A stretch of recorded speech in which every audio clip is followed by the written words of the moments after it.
plant biotechnology components that we'll be addressing in this course.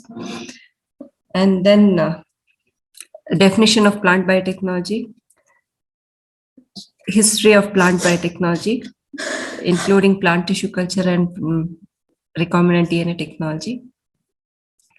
Then we discussed about the necessity of plant biotechnology. Moving forward, the applications. Okay. And then, so we also understood that basic of any techniques or requirement of any techniques is crop improvement. And for crop improvement, we need genetic variation in the germplasm of any crop. Okay. So to enhance this genetic variation, we take up different techniques under plant biotechnology, and also to solve many problems during crop improvement that we come across, we also use plant biotechnology as a tool to overcome those problems. Okay. So today in this class, we'll begin with plant tissue culture. Okay, the first component in this course, plant tissue culture. And before going to actual topic, we have to understand different terminologies that we use in plant tissue culture. Okay, so now I'll take you through the overview of plant tissue culture, and then the different terminologies. I'll introduce you into different terminologies that we use in plant tissue culture.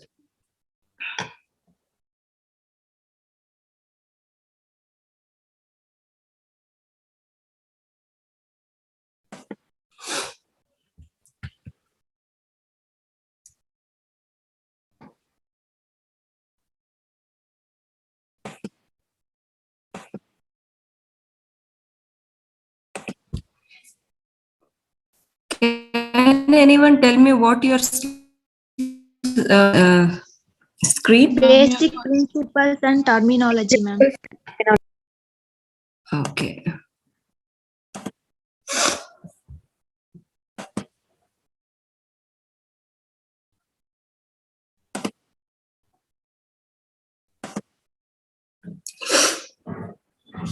So before going to the principles of plant tissue culture, let us understand or let us see the difference between how this development. See, basically we need to have understanding of the growth and development of plants in order to manipulate or to control that development according to our interest. Okay, so if we just compare this developmental program in animals and plants, what is the basic difference that we see? So this is the picture. Now I hope you're seeing the avian embryo picture in your screen. Is it so? Yes, ma'am. Okay, so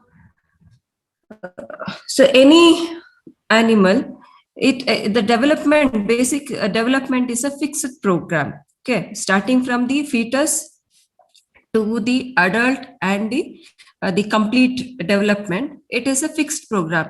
You will the number of days or the time period that it takes from evolving into one stage to another stage. Okay, it is completely fixed. Whereas when we take in the plant, it is a bit flexible when compared to animals. Plants also change their development according to environment. And this as basically the major requirement for plants to have this flexibility in development is their sessile in nature. Okay, so they have to evolve their whatever the environmental impact or the attack or the stresses that they face, they have to overcome in their position. So the development, basic body plan, though it is determined in the early stage, there is flexibility in the overall development. We can see here the vegetative phase is variable. Suppose I'll give you one example. Suppose if there is water stress, okay, in the vegetative stage. So the plant will reduce its vegetative time length. It will come to flowering, or it will reach reproductive stage very early compared to the plant where the water is provided. Okay, so it manipulates, or it reprograms its development as per the requirement. Okay, so that is the flexibility of plant.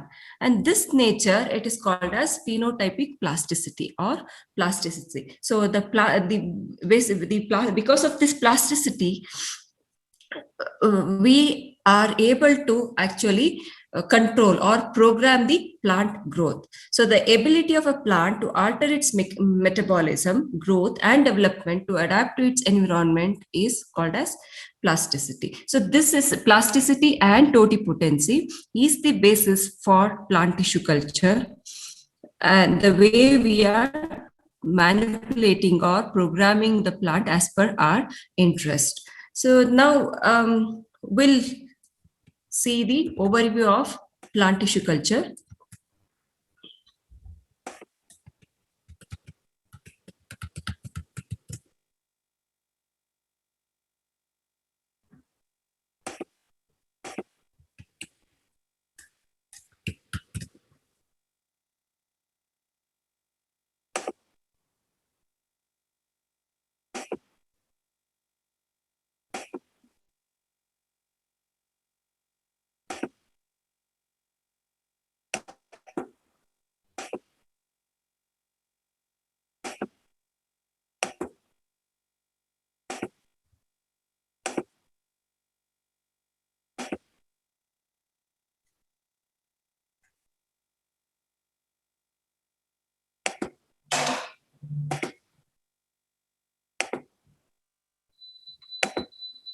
Madam, sound is not audible.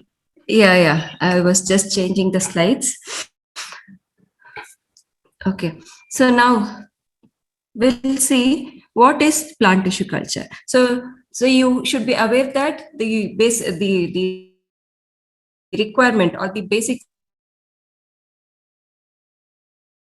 nature is responsible features of plant tissue culture. The plant, which will enable us for culturing the plants. Okay, so now what is basically plant tissue culture? So we have since yesterday we have been discussing that plant tissue culture is the very important aspect of plant biotechnology, and it will help us in addressing or solving many problems. But what is plant tissue culture? So the growth or regeneration of plant cells, tissues, organs, or whole plants in artificial medium under aseptic conditions. Okay, so this is the definition of plant tissue culture. So basically what we do here, we'll take any part of the plant, okay, and then we'll provide the artificial medium where it can regenerate. Okay, so we'll understand what is regeneration, what is aseptic condition, and which part we are taking, what is artificial medium in the subsequent slides. Okay. So now what do we do in plant tissue culture basically? So first, build the best plants, okay, the plants which has our interested character. It can be high yield, or it can be ornamental plant, any plant. Okay, we'll select the best plant which is nourished in very good condition, well nourished plant without any diseases. That plant will be selected, and then from that plant, and it should be free of all the diseases. From that plant, the any plant whichever is suitable for whichever is able to regenerate in that particular crop. For example, in tobacco, I'll take tobacco as an example, where you'll pick the leaf. Okay, so you will pick the leaf as an explant. Then the leaf has to be washed thoroughly. First thing, it has to be removed out of the dirt, then the microorganisms sticking onto the leaf. So it has to be washed, sterilized, and then it has to be transferred onto nutrient media. Okay, so then what is this nutrient media? So will microorganisms grow in this nutrient media, or only the plants grow in this nutrient media is the question. So now the nutrient media should support the growth of the plant. It should enable the multiplication of cells, and then it should, from the cells, it should differentiate and produce the plant. So that all that required nutrients should be present in this nutrient media. And at the same time, it should not support growth of other organisms other than the tissue that we are putting. Okay, so this is the next stage. So first is sterilization, preparation of, first is selection of explants, then the sterilization, washing your explant, sterilization, and then the preparation of nutrient media, transfer of this explant onto the nutrient media. So the process of transfer of explant onto the nutrient media, you call it as inoculation. The same way, what you call for microbial inoculation, same word is used here. You call it as inoculation. So once inoculated, the samples or the containers containing the explants, it will be kept for incubation. Okay, so incubation is where you are providing the growth conditions required for the growth of the explant. So usually it will be the temperature of 25 plus or minus 1 degree. Okay. And the 16 hours dark and 8 hours, 16 hours light and 8 hours dark period. And then the explant, the explants will start to regenerate after 15 days, and it will produce, depending on the explant that you are using, it will produce shoots or callus. Okay, so since we are taking leaf here, it will produce callus, and it has to be subsequently subcultured or multiplied, and then after multiplication it will be transferred into shoot induction media, multiplication of shoots, and then it will be transferred to root induction media, and then the plants will be hardened, and subsequently it will be given taken for planting. Okay, so this is the overview of tissue culture, what we do in the laboratories. So any doubts still here? No. Okay, anyways, we'll be discussing each one of these steps in detail, and also with respect to different explants. Okay, and depending on the application or the requirement or the problem, the type of explant may differ, and the product will differ. But ultimately, the steps that we are taking, that will stay. Okay.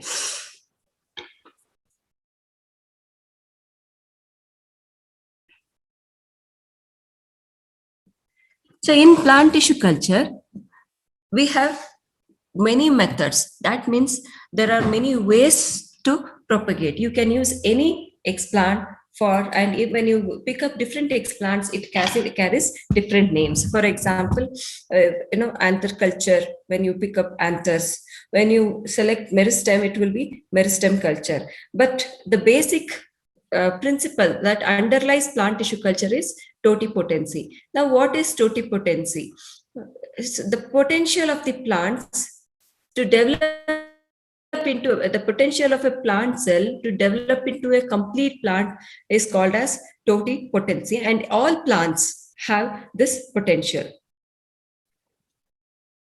Okay, so because of this totipotency, phenotypic plasticity, the plant tissue culture is practical. Without these two characteristics of plant, we couldn't have achieved the plant tissue culture. Okay, so the ability of a cell to differentiate and develop into a whole plant when given correct nutrient conditions, correct environmental conditions. Okay, so as I said in yesterday's class, every gel has the genetic potential. It contains the complete information for it to develop into a complete plant. So that is totipotency. Phenotypic plasticity is the change in phenotypic plasticity. If it is the change in phenotype, it can be in terms of morphology, physiology, development, or behavior of an organism, depending on the changes in its biotic or abiotic environment. So this is phenotypic plasticity. So these two characteristics are responsible for tissue culture. So now the question is, are all the plants show they display this totipotency, or does all the cells in the plant display totipotency? If not, then what cells display totipotency and what other cell does not display totipotency? Okay, and though we say theoretically that all cells, all plants display totipotency, the extent to which they display varies from plant to plant and from cell to cell, from organ to organ. Okay, and those plants which are resistant for tissue culture, okay, which do not respond for tissue culture, they are termed as recalcitrant. Okay, it can be plants, it can be explant. Okay, so they are said to be recalcitrant if they do not respond, or if they do not, if they are not amenable for tissue culture, then they are called as recalcitrant. So now, before going to the next slide, I have a question for you. So, are animal cells totipotent?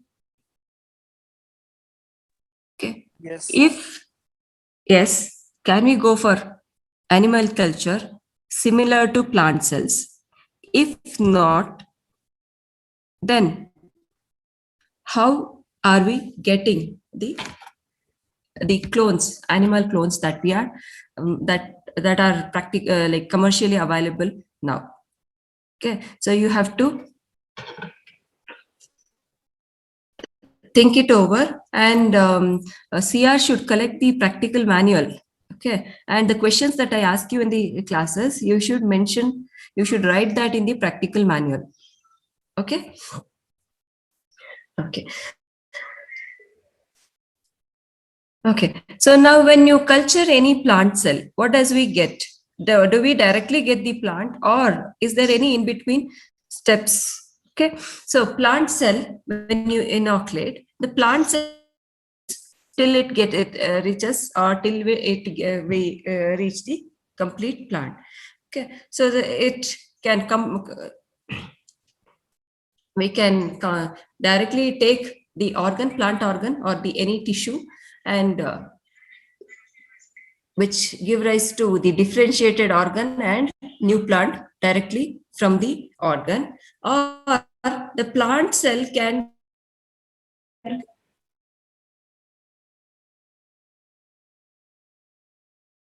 divide continuously, make the callus differentiate into plant organ, or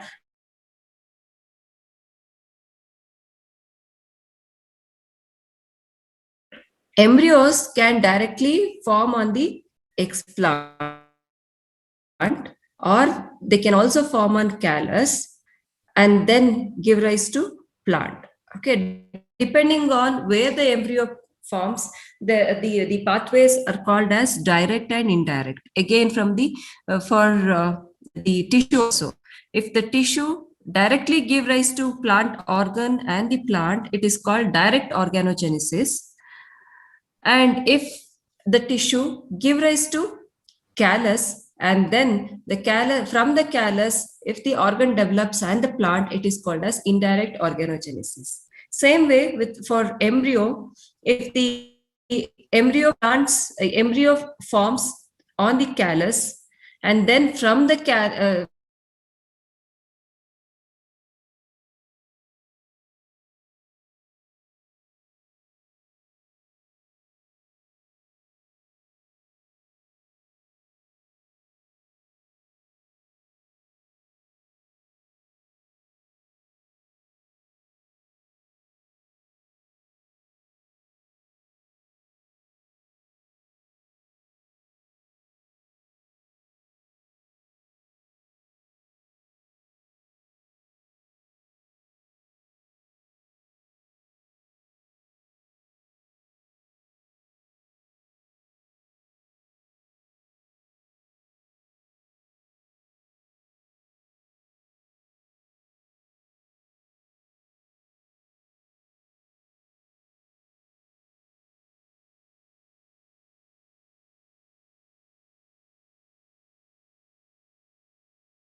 nutrient medium. Okay, single cells, they are cultured on the nutrient medium. The cells will divide continuously and they form embryonic structure, embryonic plant, and then they give rise to shoot, root, and a complete plant. Okay, so from the root, you can get complete plant. From the shoot, you can get complete plant. From anthers, if you take anther cells, you can get complete plant. You take cells from any of the plant organs, still you can get complete plant. That is called totipotency. So now what are the different explants of the plant?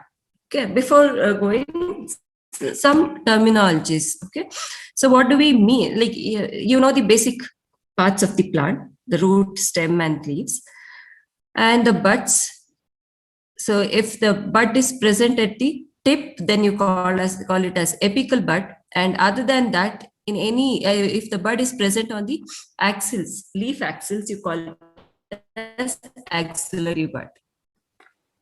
And the buds can also be present apart from this shoot and axils. Can anyone tell what kind of bud it is? The buds which are not present in apex of the plant and which are Axillary not, bud. huh? Axillary bud. Axillary bud is the one which is present in leaf axil. So the bud, adventitious bud. Lateral buds.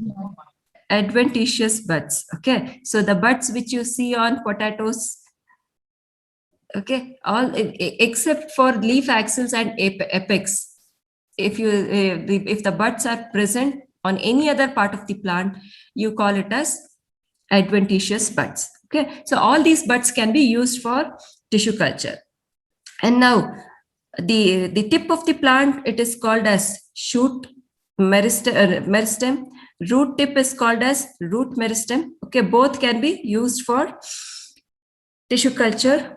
And the part of the stem, meristem part, is the one which has the youngest cells or fast dividing cells, which is very much important for. Okay. And when, like, sometimes I may be using a distal part of the leaf, proximal part of the leaf, or distal stem, proximal stem. You should understand what does that mean. Okay, so leaf, for leaf, this tip is distal and this is proximal. See, proximal is proximity. So proximity for the plant, it is proximal. This part is proximal and this part is distal. Okay, same way for stem. So this here, the distal part is away, like away from the ground, and proximal part is below one or the towards the ground. For tip, distal part is again away from the this crown region. Okay, and the proximal part is towards the plant, towards the stem. Okay, so now I'll take you through the different terminologies that we use in plant tissue culture. So the common term that we use in tissue culture is explant.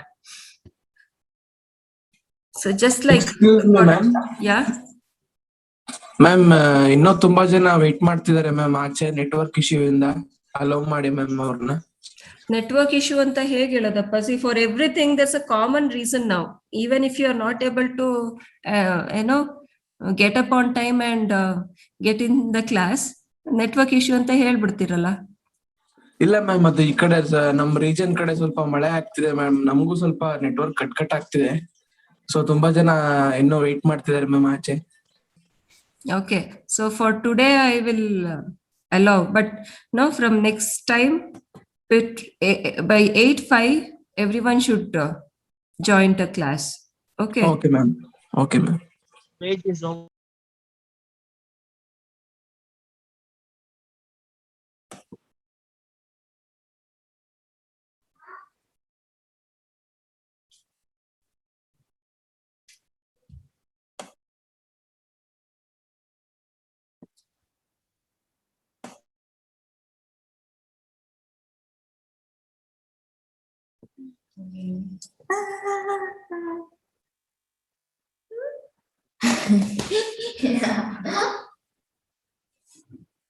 Okay, is that all? Or still are you?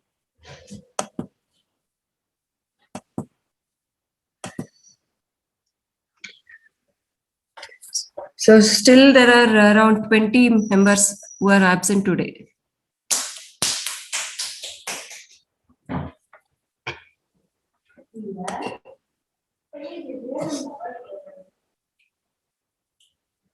Okay, so now what is an explant? See, you would have been familiar in microbiology where you're before starting a microbial culture, you will be inoculating. So if I have to give you a more like very common example, on day-to-day basis, you will always add bit curd to the milk in order to make it curd. Okay, so the curd that you are adding into the milk, that is the inoculum that you are adding. Okay, so everywhere there's an inoculum that you are which you use for initiating any culture. So in plant tissue culture, what is the inoculum that we are using for initiating the culture? So that we call it as explant. So the inoculum that we use, okay, that we call it as explant. So explant can be any plant part. Okay, so this diagram shows you it can any plant part: meristem, leaf meristem, shoot meristem, leaf, even this axillary buds, stem, root, anything you can use as explant. All these can serve as a inoculum for initiating the culture, plant tissue culture. Okay, living tissue transferred from a plant to an artificial medium for initiation of the culture. It can be any portion of shoots, leaves, and roots. So what is in vitro culture? See, if when I ask you the plant tissue, what is plant tissue culture, the common like the definition that immediately gets in your mind is in vitro culture of plants. Okay, so what is in vitro culture? So vitreous is glass. This is familiar for you. Vitreous is glass. Okay, so whatever the culture that we are doing here is within the glass. So the experiments that are performed within the glass in a test tube, all those experiments we call it as in vitro culture. For example, in vitro fertilization, even the animal cell cultures, everything is in vitro cultures. Okay, and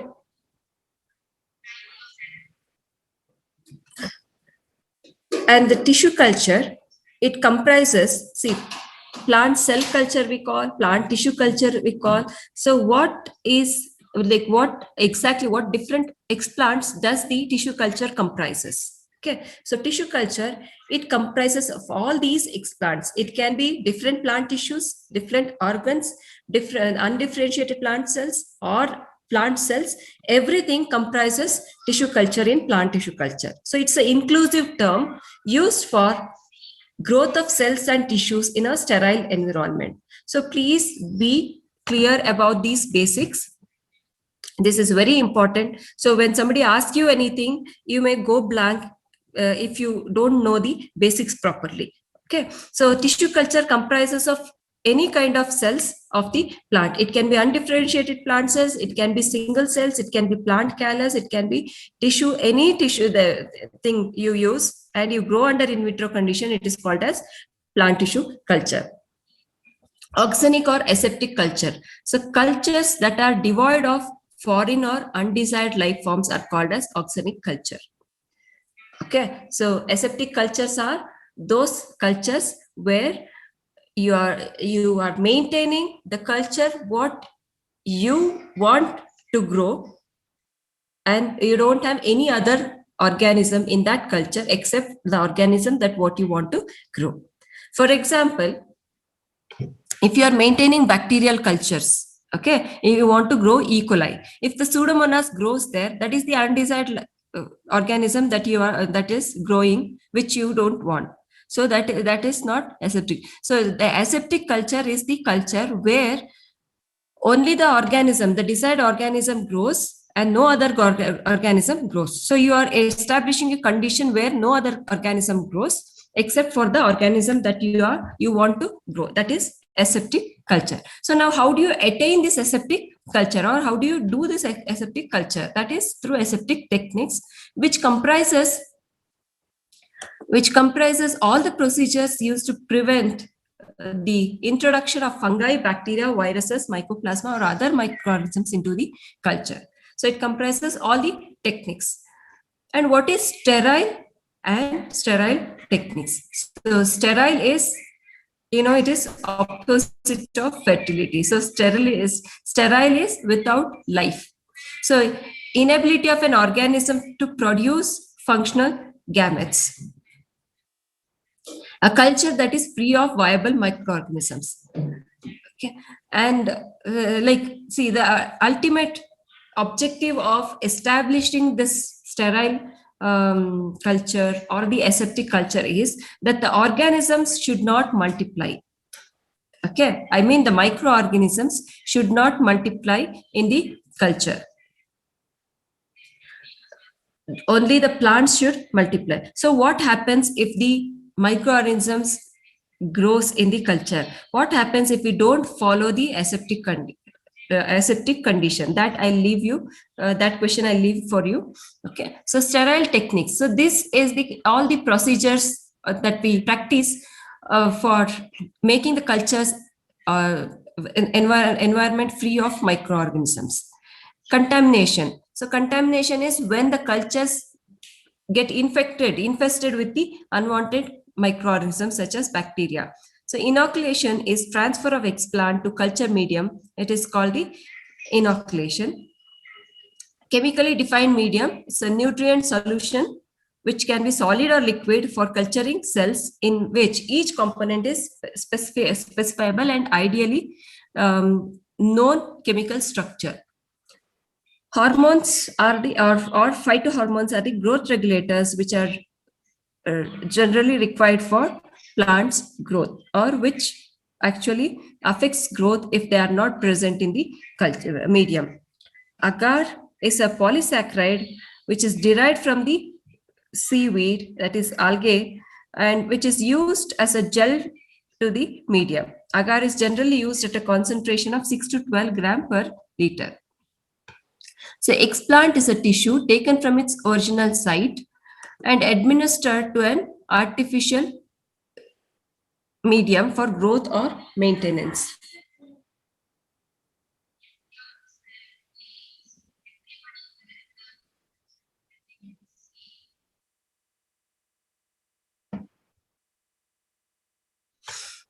Okay, so adventitious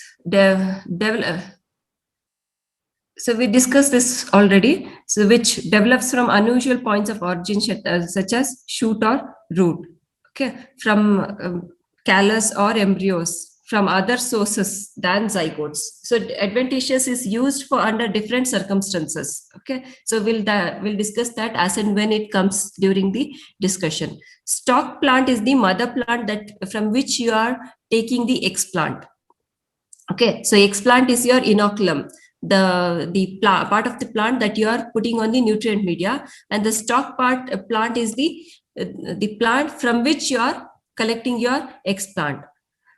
Clone. So clone term is very important, and this term we use in different situations in this course. It can be gene cloning, it can be plant cloning. So, but here in plant tissue culture, we are referring this clone as plant clone. Okay, so I'll discuss the gene cloning when we come to recombinant DNA technology. So clone, by definition or by dictionary meaning, clone is nothing but a replica. Okay, so you have to apply this replica wherever depending on the conditions or the situations. So here a clone is a group of plants produced from a single explant through asexual reproduction. Okay, we call cell cloning, we call gene cloning, and we can call plant cloning. So in this context, it is a group of plants produced from single explant through asexual reproduction. So continuous replication or continuous mitosis will result in production of group of plants from the single explant. All the members of a clone have same genotype as that of the parent. They are identical. Okay, homozygous in genotype. Phenotypic differences within the clone are due to external factors.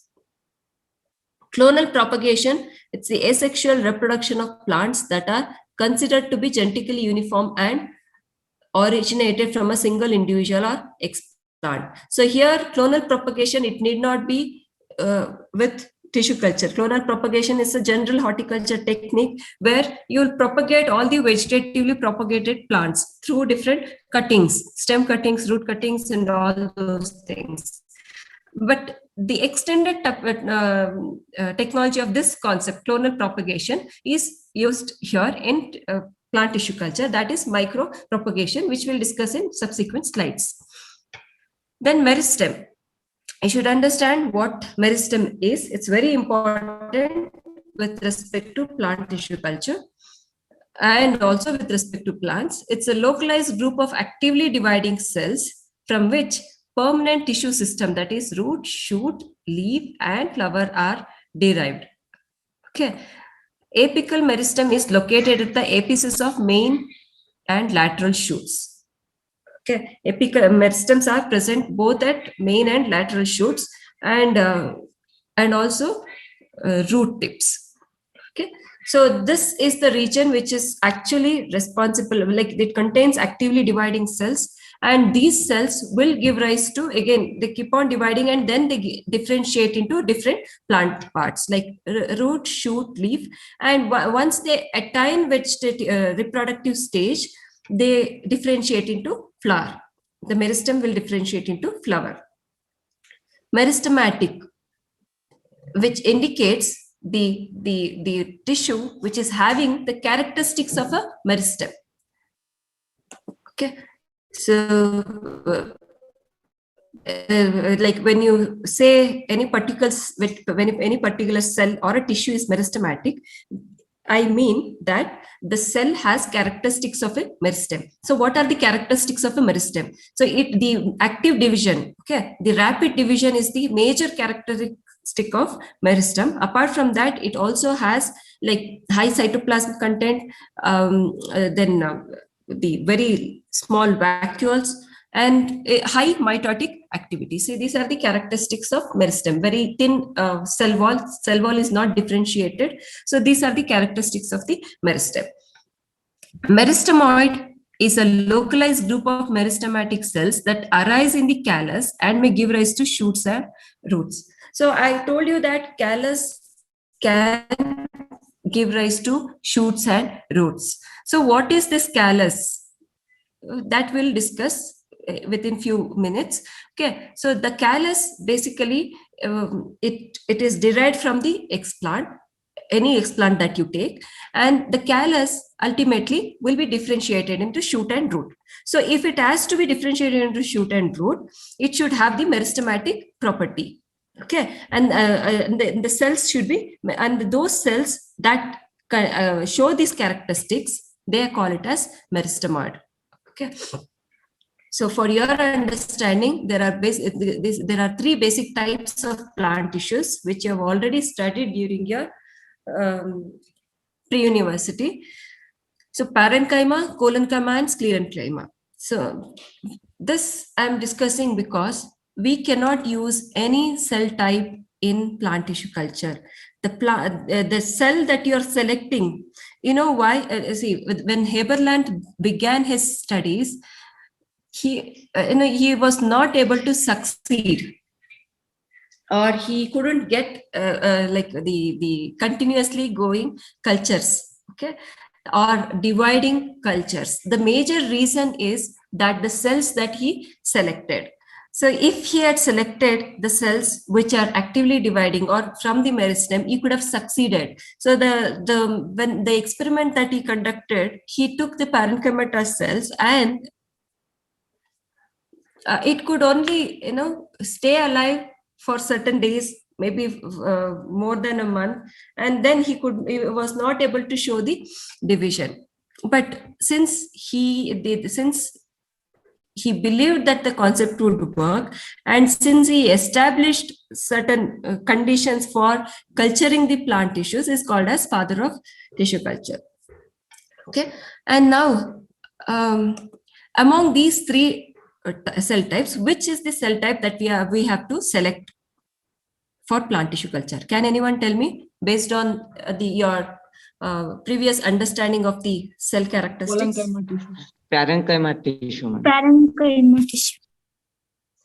Okay, so parenchyma, the cells that you are selecting should have parenchymatous nature. So majorly because these parenchymatous cells, they will be dividing, they are not yet differentiated. Okay, so what is differentiation here?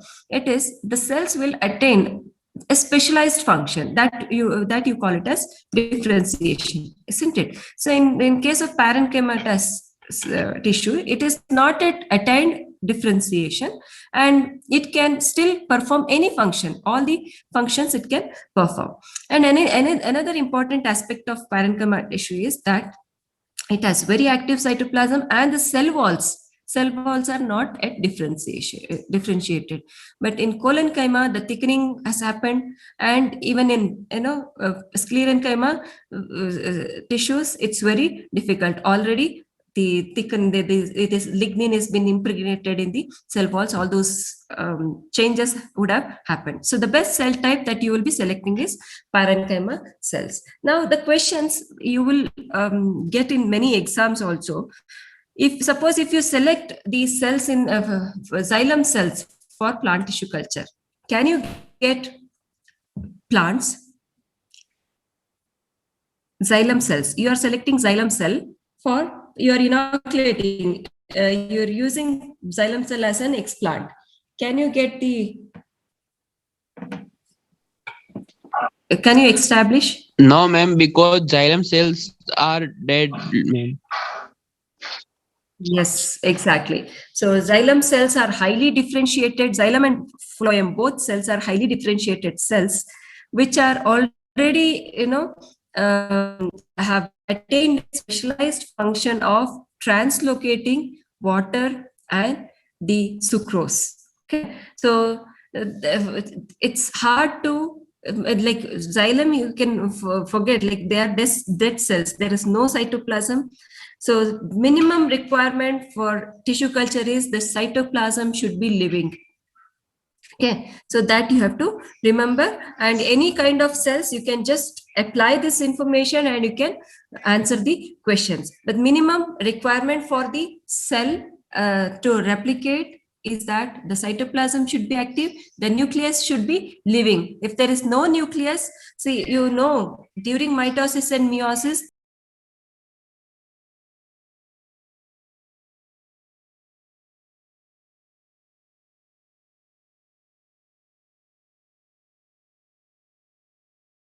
mitosis has happened, then the nucleus should be living, it should be actively dividing. Then only the division happens, and if mitosis happens, then only the plants, the cloning will happen. That means the multiplication of plants will happen. Okay, so the type of cells that we can use for plant tissue culture is meristematic cells and parenchyma cells. Okay, so any other cell other than these two, it is hard to, sometimes it is not possible, and sometimes it is hard to get the results. So what are meristematic cells? They are undifferentiated cells at shoot tips and root tips, and they have greatest potential to produce cells that will become shoots or roots. And parenchyma cells, they are thin-walled cells that make up the bulk of most non-woody structures. You have to remember this. They make up most of the non-woody structures. Okay, that means most of the plant it is made up of, except for the woody structures. And this particular cells can be induced for division and differentiation.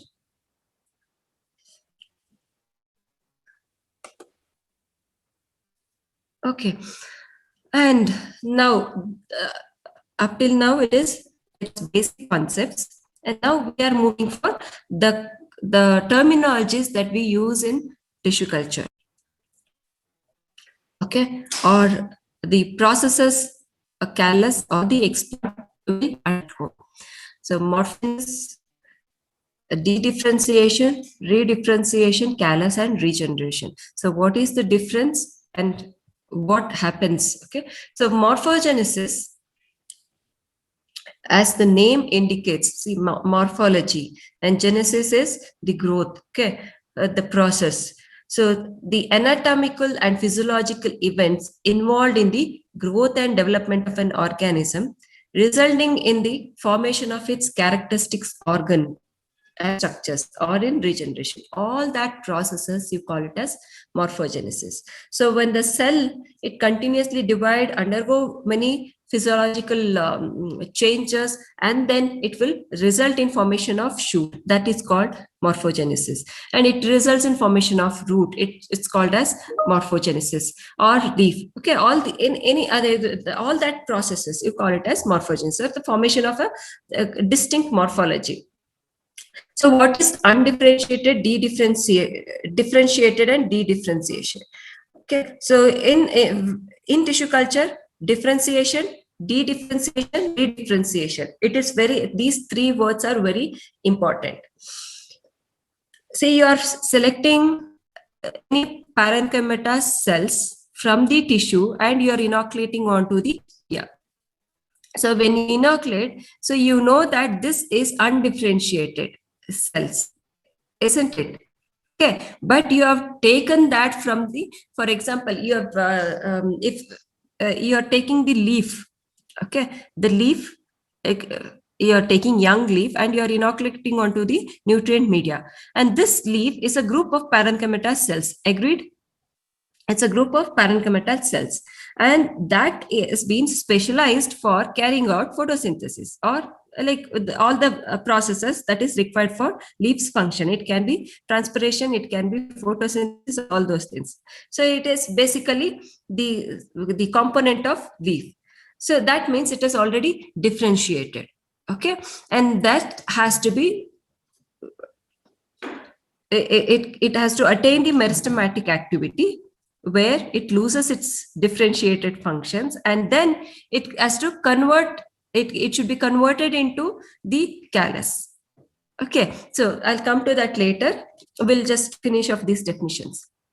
Undifferentiated, here the plant cells are existing in a state of cell development characterized by isodiametric cell shape with little or no vacuole. Vacuoles are not there here. Okay, a large nucleus and exemplified by cells comprising an apical meristem or embryo. So it is usually the nucleus, very active, large nucleus with less vacuoles, and it can, which is active in division. Okay, so this is major feature of meristem or embryo. In case of animals, embryo, and in case of plants, it is active part of meristem. Differentiated cells are these cells that are maintained in culture all or much of the specialized structure and function typical of the cell type in vivo. Okay, so differentiated cells are those cells that have got a specialized functions. They have and they give rise to the cells which have the specific function. Okay, so that is differentiation. So differentiation is nothing but attainment of a specialized function. The cell is made to perform certain function. For example, xylem cells, they are made to carry water only. Okay, that is differentiation. So now what is dedifferentiation? The phenomena of mature cells reverting to meristematic state to produce callus is dedifferentiation. So the cells which are, for example, if we take the parenchyma cells which are present in the leaf, they are made to revert back into meristematic state, where the major activity itself is division. They don't do any other thing, but they keep on dividing. Okay, so they produce callus. This is called dedifferentiation. So dedifferentiation is very important aspect in tissue culture. When they understood that the plants, the cells can be dedifferentiated, then only it gave rise to the plant tissue culture. Okay, so dedifferentiation is possible because non-dividing quiescent cells of the explant, when grown in a suitable culture medium, revert back to meristematic state. Okay, and this suitable culture medium, that means that it should comprise of growth hormones. Okay, and that again we'll discuss when we take up growth hormones. So until the discovery of growth hormones, de-differentiation was not possible, and there was no much success in plant tissue culture. So this is very important point, and you should remember from 1909 to 1923, until the discovery of auxin, there was no much development in plant tissue culture. When if you are able to convert the differentiated cell into de-differentiated state and make up the callus, then you should also succeed in enabling the callus to produce a complete plant. Otherwise, nobody is interested in callus, or at least nobody was interested in callus. And then after de-differentiation, another important point is redifferentiation, or the process is redifferentiation, which means the ability of the callus cells to differentiate into a plant organ or a whole plant is regarded as redifferentiation. Okay, so from the beginning, I have been mentioning callus, callus, callus. So what is this callus? Callus, it's nothing but a group of cells. Okay, so then can you call any group of cells as callus? So there's a specific characteristics for this callus. So it is an unorganized group of cells, and it has parenchymatous nature. Okay, so it is parenchymatous, undifferentiated group of cells, and that you call it as callus. So plant generally produce callus for some kind of response, sometimes bacterial, sometimes immune response, they produce callus. So by dictionary meaning, callus is nothing but the external growth. Okay, so here the callus term is used in tissue culture for defining the undifferentiated group of parenchymatous cells. Okay, so you have to be very clear of these three terminologies: de-differentiation, differentiation, redifferentiation, callus. These are very important terms. And then regeneration. Okay, another important term that we keep on using. This is regeneration, you use only when you are referring that with respect to complete plant. Okay, you don't use callus, regenerated into callus. No, differentiated into callus. Okay, the explant de-differentiates into callus, or callus redifferentiates into plant. Okay, or regenerates into plant, but callus redifferentiate into shoot.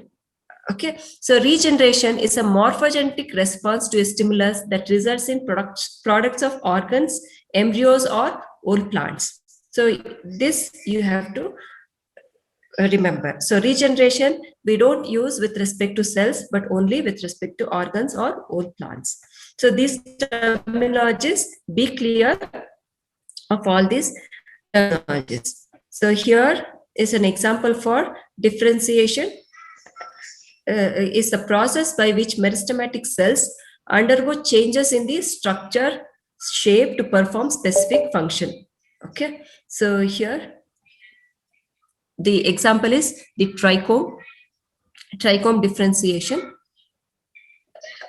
The protoderm cells, they divide, expand, then nuclear migration happens, branching, and once it happens, it is completely perform the trichome function. It will not. Okay, so I will continue with this example in the next class.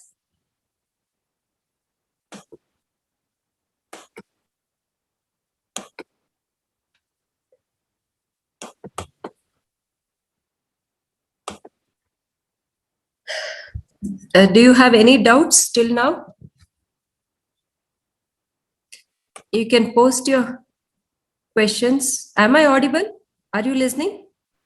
Yes. Okay, so you can post the questions in the group if you're having any difficulty in understanding. And next class, I'll again start from the differentiation and I'll continue. Okay. So these are the very important concepts. You should be clear in these concepts. Okay. Specifically, differentiation, redifferentiation will be using that throughout the course, and regeneration. For the entire course, I'll be mentioning regeneration, callus, regeneration are the repetitive terms that will be using for the entire course. Okay. Okay. Thank you all. Madam, incubation, madam, once time. Incubation. See, Okay. incubation is like once like you complete the inoculation where the explant is transferred onto nutrient medium, the culture has to be given a proper environmental condition or the growth condition. So you will place this culture in the suitable environmental condition with good light. For example, if you are aiming for shoot cultures, like mostly it is light, temperature, and controlled light, temperature, and day length. Okay, 16 hours light, 8 hours darkness, temperature 25 to 25 degree plus or minus 1 degree, 70 to 90% relative humidity, and then the light of 1000 lux. Okay, so these are the conditions in general, but this may vary depending on the crop that you are using. Okay, so in general, these are the conditions. This is just you're keeping these cultures for the multiplication to happen. So this process, you call it as incubation. Okay, madam. Thanks. Okay. Plasticity, ma'am. Plasticity. See, the plants actually respond to environment by making certain changes in their physiology. Okay, it can be physiology, morphology, anatomy, anything. Okay, this flexibility that they have in their genome, it is called as plasticity. See, human beings, we cannot make that changes as the plant. See, for example, I'll give you an example. If you cut off the plant parts, it will grow its plant parts. But animals cannot do that. Okay, so that is one example of plasticity. Okay, so as I said, changing the duration of the. I'm not able to hear. Okay. So changing the duration of their length of their life cycle in order to adjust so that they complete their reproductive stage and produce the progenies. So that is also one kind of plasticity. Okay. So okay, so this is what it means. Like the changes that it will incorporate or it will bring in its own morphology or anatomy to cope up with the environmental stresses. That is plasticity. Did you understand that?